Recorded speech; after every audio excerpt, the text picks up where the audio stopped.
Hello friends, welcome back to another video. My name's Sophia if you're new here, and I work in film and TV as a production coordinator, and I'm obsessed with all things personal finance.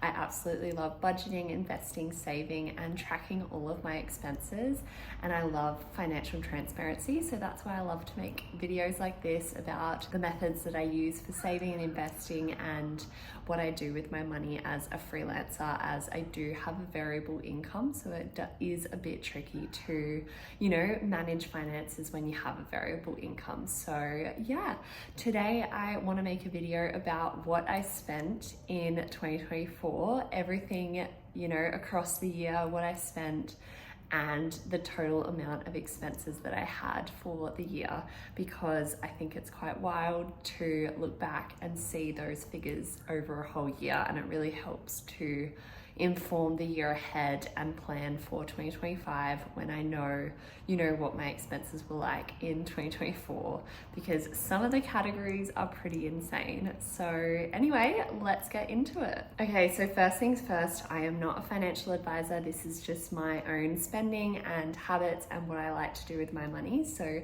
if you're looking for financial advice, do not come here. Go and get, professional advice from a professional financial advisor. First up, we've got our bills. So I thought I'd just dive straight into my spreadsheet. I probably won't pop it on the screen because it'll just be a lot of the same thing, but I can give a glance of what it looks like as well. So I'll just record for a little bit so you can have a little look at what my spreadsheet looks like. It's a great summary of the year. It really gives an outlook of everything. I just bought this on Etsy, so it's by no means my own spreadsheet. I just use this one as my spreadsheet for each year, and I just duplicate it, and I've only had to purchase it once, which is amazing. So let's get into it and just go through all of the expenses, because I thought that might be good to share and have financial transparency about that. So first up is rent. So for the year I spent $10,950 on rent. So that's an average of $912.50 a month. We actually pay more around, $800 to it's bumped up to $850 a month, but there are some, some months in there that are three like fortnight months, or, the pay for the rent lands 3 times rather than just 2. Next up, I have FitStop. This is the workout class that I go to, and I'm going through all of my bills first. So I spent $1,265 on FitStop. That is, $39 a week when I do go, but I do pause this when I'm away from home and working away. So in average, this was $105 a month for me. Next up is Apple iCloud. I spent $179.88 on Apple iCloud. So that's an average of $14.99 a month, which adds up. Google One, I spent $27.39. I honestly that's about $2.28 a month. I can't remember why I have this. I just know I think it's storage. Yeah, it's storage on my Google Drive, which is really annoying to pay for storage. I donated $135 to the Wilderness Society, so that's about $11.25 a month. I think there were some months that just the transaction didn't go through because I didn't have money in the card. And then I donated $220 to Greenpeace, which is about $18.33 a month. Again, I think some transactions didn't go through, and I don't really follow them up. It just sort of, if it goes out, it goes out, and if it doesn't, they'll get my money next month. Bank fees, $54. That's about $4.50 a month. I have a feeling I might be missing some tracked ones because I'm pretty sure the bank fees are every single month. And then we've got internet. I spent $444.85 on internet, so that's $37 a month on average. My Raise fee, this is sort of like a banking fee, but for the Raise app that I use, was $54 for the year, which is not too bad, $4.50 a month just to have the Raise app. My car insurance, this was $1,138.33. So this does keep going up yearly. So last year it was under $1,000, and now it's bumped over. So I imagine for 2025 this will go up again and probably end up looking more like 150 or 250, I think. So I've just got to set that money aside in my sinking fund for my car insurance so that I have enough money to cover that bill. Next up, we have electricity. So I only spent $382.66 on electricity for the year, which works out to be $31.89 a month. And the reason this is so low is because our government did a couple of schemes where they gave back and covered our bills for, about $700 for the year was covered. And I think I actually have that coming up this month. They're covering it again, $350. So that's awesome. We do love that about the WA government. They have been doing that quite a bit during this financial stressful time. Health insurance, I spent $827.50. I did end up changing health insurance funds this year, or last year in 2024. I switched to AIA, which just for me was better with the cost and the options that they gave me. I only spent $13.99 on my Kindle subscription, $167.88 on Apple iPhone Care. I did buy a new iPhone a few years ago, and I've just kept this going because, if anything goes wrong, it's going to be cheaper than what I'm paying per month to be able to fix it. I might cancel this eventually when my phone's old enough, but it's still great, and I use, it's in perfect working order for the time being. Doctor bills, $104. Roadside assist, $205. That did go up a little bit this last year. Apple Fitness Plus, I use this when I'm away on jobs, and a lot of the time will use their follow along treadmill workouts, and so I do have this at the moment as well, and I do use it, so I feel like that's a very fine purchase to have the year. Amazon Prime, I paid $39.96. I think I only had that for a few months. Car rego was $919.65, so that's probably going to go up again by another $100 or $50 or so in 2025. So I've got that money aside in a sinking fund as well. My accountant, $912.50. Now this was because there were 2 financial years that I did in the 1 year, so it was just, that's usually half the price. So yeah, and then Apple MacBook Care was $149.99. I use, my MacBook is my life. I have my whole life on here. My work relies on it. And so I did get Apple MacBook Care for the year because I thought that was worthwhile. So those were all of the bills for the year. And in total, my bills were $18,237.37, which is insane when you put it into numbers like that. You kind of think, wow, I try to cut back where I can on bills, but a lot of these are sort of, non-negotiables for me personally. And it's hard to cut back, especially when so many of them are insurance, bank fees, rent, they're very much necessary purchases besides maybe the Amazon Prime and, some of the Apple Care products, but I think I've been stung in the past of not having that and having to pay quite a bit to fix things. So that feels like a safe option for me personally. Okay, let's go into the juicy bit, the more, variable things that I can work on for 2025. And we'll talk about what I spent in these areas and, how I'm going to approach it going into 2025 and cutting back some of these expenses. I'm so sorry I had to bring the blind down because my eyes were dying. I could not see anything. Let's get into it. So first up was fuel. I spent $1,504.93 on fuel for the year, which is about $125 per month. So that's a really great indicator to go into the new year and to budget accordingly per month, knowing what I might be spending on fuel. At the moment, I'm working in Sydney. I'm not driving very far, so my per month fuel spend is not that much. I have to fill up maybe once a month, maybe twice, so it's either $60 or $120. So I sort of just see how I'm going and adjust my budget accordingly to how many times I think I'm gonna have to fuel up that month.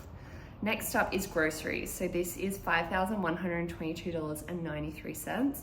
So that's about $426.91 per month, which, to be honest, I think is actually really good in this economy, because groceries are getting so expensive and really hard to spend under $100 a week on groceries, especially if you do cook from home a lot, which I do. I do end up cooking a lot.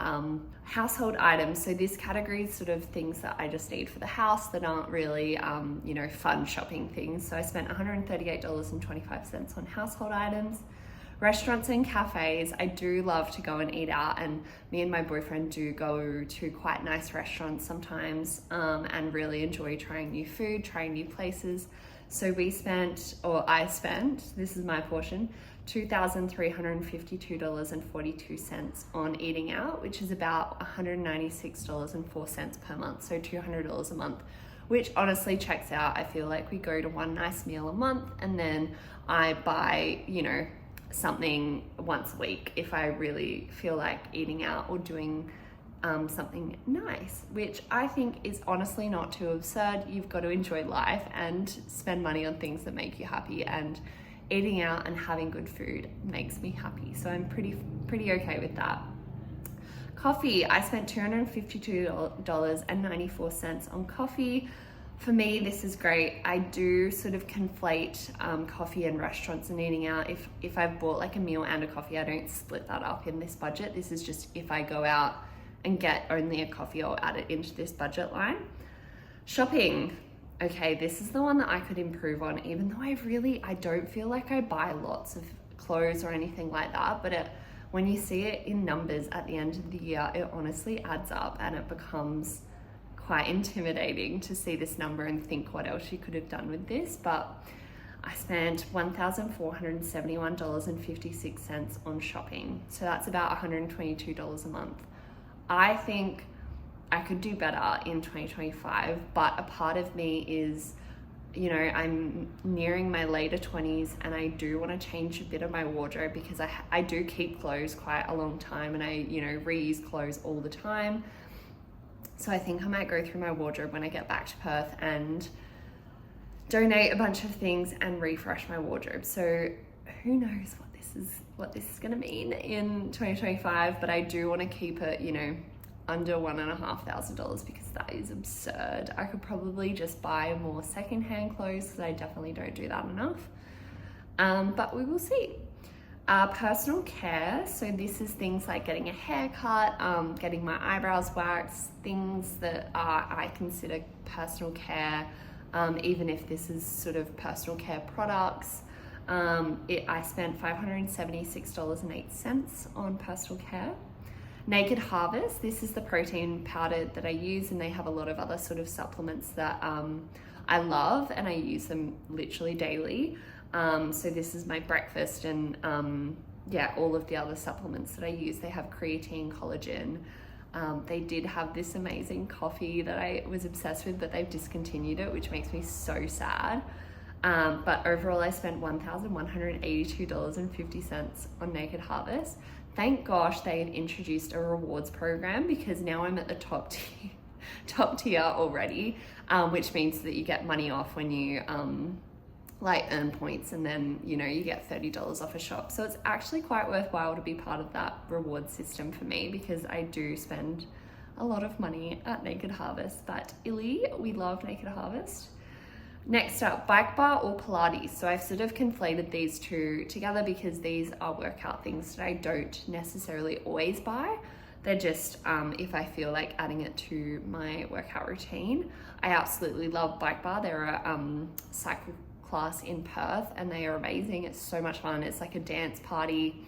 It's the best. So I spent $399, probably almost all on bike bar, I'd imagine. Maybe there was one Pilates pack in there, but I don't recall whether I did that in 2024 or if that was a 2023 thing that I did. Usually if I go to Pilates, especially at the moment in Sydney, the gym that I'm going to has Pilates included, which is insane. So such good value for money is to find a gym that has it included as part of its classes, because Pilates classes are next level expensive. Chiropractor, I do go see my friend who's a chiropractor, and I spent $393 on chiropractor. I probably won't spend that much this year because I'm not home for a couple months of the year. So we'll see how that goes. It's usually $51 a session, or actually it's now $46 because I changed healthcare plans and I get more money back. So definitely worth looking into healthcare plans that you're on and what you actually use from them, because when I switched, I was able to get more money off my chiropractor appointments, which was a win-win. Next up, pharmacy. I spent $561.12, so that's for any sort of, drugstore things that I need from the pharmacy, and also from like Priceline for skincare and things like that. Alcohol, I spent $241.21 on alcohol, so that's if I just go to a bottle shop and actually buy alcohol from a bottle store. I really don't drink that much. Last year I went like 80 days without drinking when I came over to Sydney because I just wasn't going out and drinking, and I really don't drink daily or anything like that. I try to reduce that as much as I can. I will have a glass of wine every now and then, but I'm not really, I'm just not a big drinker. I don't like waking up hungover. I don't think it's healthy. I think it's better to just have some water, and I obviously still go out. I don't restrict it if I really feel like it, but it's just not a big part of my lifestyle. I spent $314.35 on Uber and transport, so this is mostly just like to and from the airport. I don't use Uber that much, so that's great. Car expenses, I spent $1,469.39 on my car. So this was probably a service. I had to buy a new battery and other things, like I think I had to buy some new wiper blades. Really boring. I hate spending money on my car. It's so annoying, especially when you take it to get a service and they just jack up the price so much because you're a woman. Love that. Parking. I spent $139.55 on parking. That's honestly phenomenal. For a year, that is pretty good. So I spent, on average, $11.63 on parking a month, which is very good. I know in Sydney, I've already gone over this because I got a freaking parking fine here, which sucks. I hate it, but I did have a nice chat to the guy. He was really lovely, but couldn't do anything about it. So that was $136, and I wanted to die. I hate parking fines. They're so annoying. It's just like, it feels like they're stealing from you. And I didn't even park there for that long, but the Sydney parking is like next level, and apparently that is not even a big fine. Like if you park in a loading zone in Sydney, you'll be slogged like $380, and you don't even know because they don't put a ticket on your car. It goes to like the DOT or whatever. Anyway, really scary. I hope I haven't gotten any other fines in Sydney. Next up is travel and accommodation. I spent $2,629 on travel. I flew to Brisbane last year. Oh, well, I suppose I bought my ticket to come over to Sydney, so that counts, I guess, as travel, even though it was for work. But alas, gifts, I spent $1,809 on gifts for the year. So in saying this, I do have a sinking fund for Christmas, which I set to like $500. Maybe I'll bump it up and be like $1,500. So I always have some money in there for other gifts for people's birthdays and whatnot.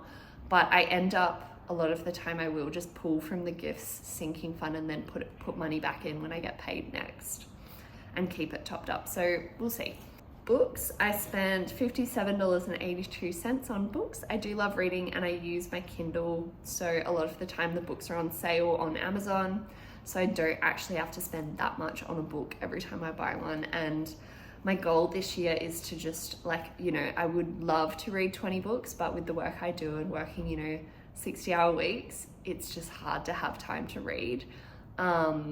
So my goal is to read one book a month. And I'm pretty well through one book, like my first book for the year, so far so good. We'll see how that goes. I do love reading books. Donations are $78.46, so these are just other donations that I make to causes, when there's like a GoFundMe or a cause online that I want to donate to. So that was that much. event or activity, $801.44. This is, you know, going to the movies or going to a concert. I actually can't remember what all of this was. I think a bunch of it would be going to Soak in Brisbane. We went and did like this ice bath and sauna experience, and we did that a couple times. So I think a lot of that would be Soak. And then, yeah, just any other sort of events or activities that are really, you know, I put into this category. So it's like having fun. Miscellaneous, $946.40. I try not to put too many things in miscellaneous, but they really add up. So I'm not really sure what this was all for. You can kind of see it's like I could go back into the months and see what I actually spent this on, but I can't be bothered, so we're not going to do that. And then office supplies is my last expense, and I spent $38.56. So all in all on my expenses, like my variable expenses, I spent $22,480.41. So all in all, I'm going to do some calculations and then come back. Okay, so the grand total of what I had outgoing for the year is $40,717.78, which is kind of huge. This works out to be $3,393 each month, which is honestly, I really, in my mind, feel like I spend, you know, $2,500 a month. But when you break it up like this and you do have bigger months, it is good to know, you know, each month on average, I'm spending close to $3,400, which is pretty insane. And so this is really good to factor in when you're thinking about, you know, your FIRE number and what you would need to retire. So let's just calculate that and I'll come back with my FIRE number. Okay, so to calculate your FIRE number, which is your, you know, how much you'd need in investments to retire if you know, take out at a 4% rule. So my FIRE number is $1,017,944.50. That's really specific. So I'd probably say maybe 1.1 million just to be safe. But yeah, we are at the milli for sure for our FIRE number, and I really would love to reach more than that, to be honest, in retirement, because I would like to have a fat FIRE is what they call it, I think, which is where you get to spend, you know, a lot more than just your like, you know, all your expenses. So we'll see how that goes, but yeah, that is all of what I spent in 2024. I really hope that this was at least helpful for someone else to see how, you know, someone who's a freelancer spends their money and where I sort of allocate my expenses. I would say for the most part, a lot of my expenses go towards my needs, and then I do obviously spend quite a bit on, you know, eating out and travel and those sorts of things. So we'll see how we go in 2025. I probably will try to bring down a couple of these expenses, but also I am sitting in a really good place financially. I feel like I'm still going to be growing and working towards my goals. So I don't really feel the need to restrict crazily or, you know, live too frugally. I still want to enjoy life in my 20s and go out and experience things. And I think that's what life is about. It's not about restricting until you have, you know, the end goal. It's sort of about, you know, living your life in the moment and just still having your future in mind when you're spending. So that's my approach. That's what I, you know, plan to do for 2025. I do think there will be, you know, a higher spend on travel because I'm already booked to go to Japan snowboarding, which will be so much fun. And I do want to do another holiday because life is about living and enjoying it. So we'll see how we go on bringing down some of those other expenses. And yeah, I really am interested to look back and maybe compare 2024 to 2025 once we come to the end of this year. So all in all, I really think that tracking every expense is not only great to just be aware of what you're spending, but also just to be able to future plan. So I can look back at my 2024 expenses and know exactly what I need to have to cover my car insurance or what car expenses I had for the year or my rent. And those sorts of things are really good to know and to inform the decisions that you make with your budget going forwards. Overall, that's what I expend. What do you think? What were your biggest expenses for 2024? I would love to know. Thank you so much for watching. I really enjoy sharing this sort of information and being transparent online because I think it's really important, especially for fellow freelancers who don't know how to, prepare for things to come. I feel like doing things like this is a really good way to help you prepare when you don't know where your next paycheck's coming. So yeah, anyway, I hope you enjoyed. Please like and subscribe if you feel like it, and I will see you in my next video. Thanks so much. Bye.